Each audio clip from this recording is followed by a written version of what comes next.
সবার? আশা করি সবাই ভালো আছো। গাইস, আজকে সকাল থেকে সারা দিন বৃষ্টি দিচ্ছে আর আমার অনেক বেশি ভালো লাগতেছে, কারণ বৃষ্টি আমার অনেক বেশি প্রিয়। তাই ভাবলাম ছাদ থেকে একটু ঘুরে আসি, আর আমাদের ছাদ থেকে বৃষ্টি খুব ভালোই ফিল করা যায়, তার জন্য ছাদে চলে আসলাম। আর আমি একাই ছিলাম, অনেক বেশি ভালো লাগতেছিল আমার কাছে বৃষ্টির ঝুমঝুম আওয়াজগুলো।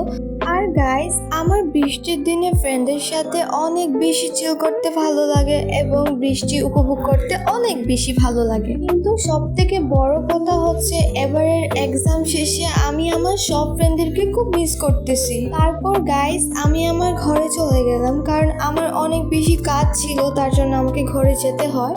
তারপর গাইস, আমি আমার সব কাজ শেষ করার পরই আমার পার্সেল চলে আসে, তাই আমি তাড়াতাড়ি করে আমার পার্সেল আনতে চলে গেলাম। আর আমি অনেক বেশি এক্সাইটেড ছিলাম আমার পার্সেলের জন্য।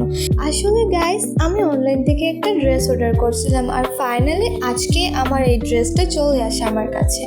আমি অনেক বেশি এক্সাইটেড ড্রেসটার জন্য। গাইস, আর কয়েকদিন পরে হচ্ছে আমাদের শারদীয় দুর্গা উৎসব, তাই আমি তাড়াতাড়ি করে আমার ড্রেসের সব শপিংগুলো করে ফেলতেছি। কেননা পুজোর আগে আমি ভালো করে শপিং করতে পারি না, তাই আমি আগে থেকে এগুলো করে ফেলতেছি। আর পুজোর আগে আমি টুকটাক যেগুলো আছে না ওইগুলো কিনবো, তার জন্য এখনই আমি ড্রেসটা কমপ্লিট করে ফেলতেছি। থেকে বড় কথা হচ্ছে আমার এই ড্রেসটা অনেক বেশি সুন্দর হয়েছে, আমার অনেক বেশি ভালো লাগছে। আর গাইস, এগুলো হচ্ছে আমাদের হলুদ সন্ধ্যার কালেকশন। আসলে গাইস, আমাদের একজন রিলেটিভসের বিয়ে লাগছে, তো তার জন্য এগুলো নেওয়া হয়েছে। এখানে ছিল এক সেট কানের এবং একটা টিকলি ছিল। আর গাইস, যখন আমি হলুদ সন্ধ্যাতে যাব তখন তোমরা অবশ্যই আমার এই ভিডিওটা পাবে, আমি অবশ্যই তোমাদেরকে ভিডিও দিব। আর এটা হচ্ছে টিকলি, আর এগুলো হচ্ছে আমার সব থেকে প্রিয় চুড়িগুলো, আমার অনেক বেশি ভালো লাগে সিম্পলের মধ্যে এগুলো। আর গাইস, আমি এখানে ট্রাই করে দেখতেছিলাম কিছুটা কেমন লাগে, সো ইটস ওকে। তারপর চিন্তা করলাম যাই হোক, খারাপ না। তারপর গাইস, সন্ধ্যা হয়ে যাওয়ার পর আমি সন্ধ্যাবেলার নাস্তাটাও করে ফেলছি। আমি সন্ধ্যাবেলার নাস্তাতে আমি নিজের হাতে চা বানাইছি, আর চায়ের সাথে ছিল বাটার বোন। এটা আমার বাবা আমাকে এনে দিছে, এটা অনেক বেশি মজা খেতে, তার জন্য আমাকে এটা এনে দিছে।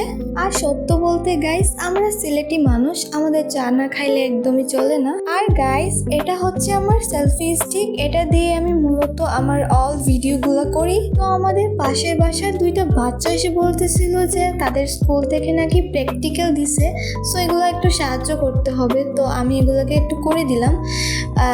আমার হাতের লেখা একদম ভালো না। আর হঠাৎ করে আমার মাথার মধ্যে একটা বুদ্ধি আসে যে আমি হাতের মধ্যে মেহেদি দিব, তার জন্য বসে পড়লাম মেহেদি দিতে।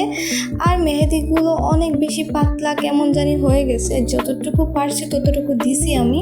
গাইস, তারপর চলে যায় কারেন্ট, আর আমি অনেক বেশি নার্ভাস হয়ে গেছি, কেননা আমি হাতের মধ্যে অর্ধেকটা মেহেদি দিছি, তারপর ফ্ল্যাশ চালিয়ে ফুলটা করছি। তারপর গাইস, কারেন্ট আসার পর আমি এখানে আমার একটু রিলস ভিডিও ক্রিয়েট করতেছিলাম। তারপর গাইস, অনেক রাত হয়েছে, আর আমার মা বলতেছিল কয়েল জ্বালিয়ে দেওয়ার জন্য, কারণ প্রচুর মশা কামড় দিতেছিল। সো ফাইনালি গাইস, আমরা আমাদের রাতের ডিনারটা কমপ্লিট করে ফেলি এবং তারপর সবাই ঘুমিয়ে পড়ি। আর দেখা হবে নেক্সট কোনো ভিডিওতে। Bye bye.